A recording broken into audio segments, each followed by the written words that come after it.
Pancagatra adalah aspek-aspek kehidupan nasional yang menyangkut kehidupan dan pergaulan hidup manusia dalam bermasyarakat dan bernegara dengan ikatan-ikatan, aturan-aturan dan norma-norma tertentu.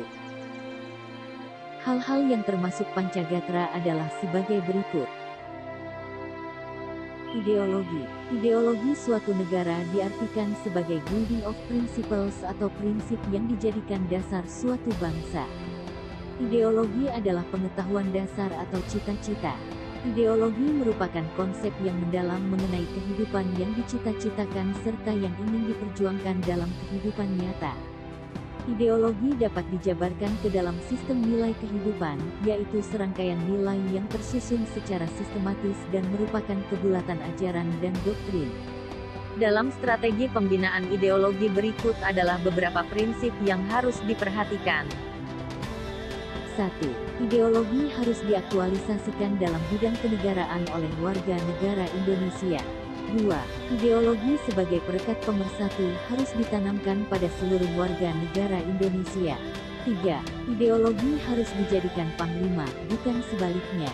4. Aktualisasi ideologi dikembangkan ke arah keterbukaan dan kedinamisan. 5. Ideologi Pancasila mengakui keanekaragaman dalam hidup berbangsa dan dijadikan alat untuk menyejahterakan dan mempersatukan masyarakat. 6. Kalangan elit eksekutif, legislatif, dan yudikatif harus mewujudkan cita-cita bangsa dengan melaksanakan garis-garis besar haluan negara dengan mengedepankan kepentingan bangsa. 7. Mensosialisasikan Pancasila sebagai ideologi humanis, religius, demokratis, nasionalis, dan berkeadilan. Menumbuhkan sikap positif terhadap warga negara dengan meningkatkan motivasi untuk mewujudkan cita-cita bangsa. Selanjutnya di bidang politik. Politik diartikan sebagai asas, haluan, atau kebijaksanaan yang digunakan untuk mencapai tujuan dan kekuasaan. Kehidupan politik dapat dibagi ke dalam dua sektor, yaitu sektor masyarakat yang memberikan input masukan, dan sektor pemerintah yang berfungsi sebagai output keluaran. Sistem politik yang diterapkan dalam suatu negara sangat menentukan kehidupan politik di negara yang bersangkutan. Upaya bangsa Indonesia untuk meningkatkan ketahanan di bidang politik adalah upaya mencari keseimbangan dan keserasian antara keluaran dan masukan berdasarkan Pancasila yang merupakan pencerminan dari demokrasi Pancasila. Lalu aspek di bidang ekonomi. Kegiatan ekonomi adalah seluruh kegiatan pemerintah dan masyarakat dalam mengelola faktor produksi dan distribusi barang dan jasa untuk kesejahteraan rakyat.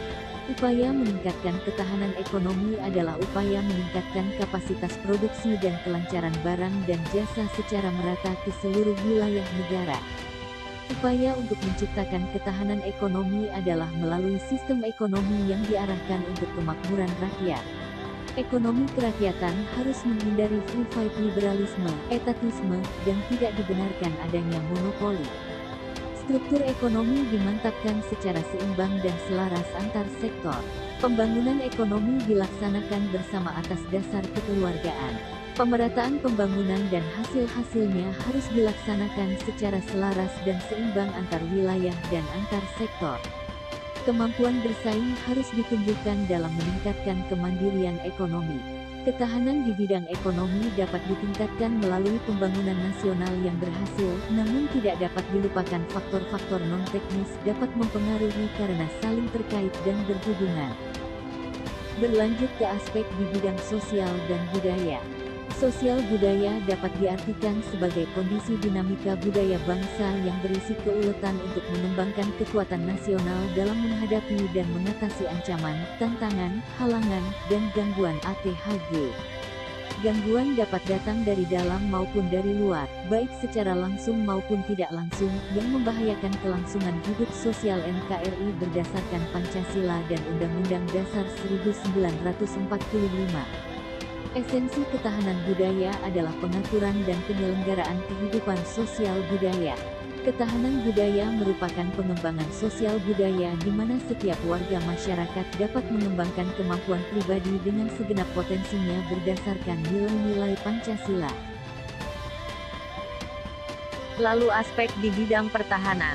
Pertahanan dan keamanan diartikan sebagai kondisi dinamika dalam kehidupan pertahanan dan keamanan bangsa Indonesia yang berisi keuletan dan ketangguhan yang mengandung kemampuan mengembangkan kekuatan nasional dalam menghadapi dan mengatasi ATHG yang membahayakan identitas, integritas, dan kelangsungan hidup bangsa berdasarkan Pancasila dan Undang-Undang Dasar 1945.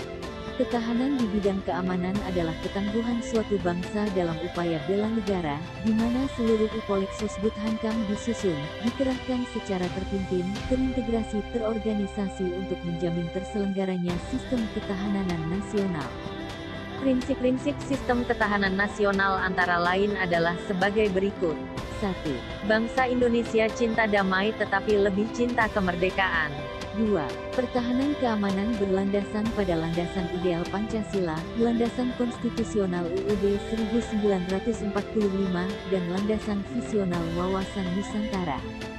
3. Pertahanan keamanan negara merupakan upaya terpadu yang melibatkan segenap potensi dan kekuatan nasional. 4. Pertahanan dan keamanan diselenggarakan dengan Sistem Pertahanan dan Keamanan Nasional (Sishankamnas) dan Sistem Pertahanan dan Keamanan Rakyat Semesta (Sishankamrata). Terima kasih telah menonton channel ini. Jangan lupa share, like, and subscribe.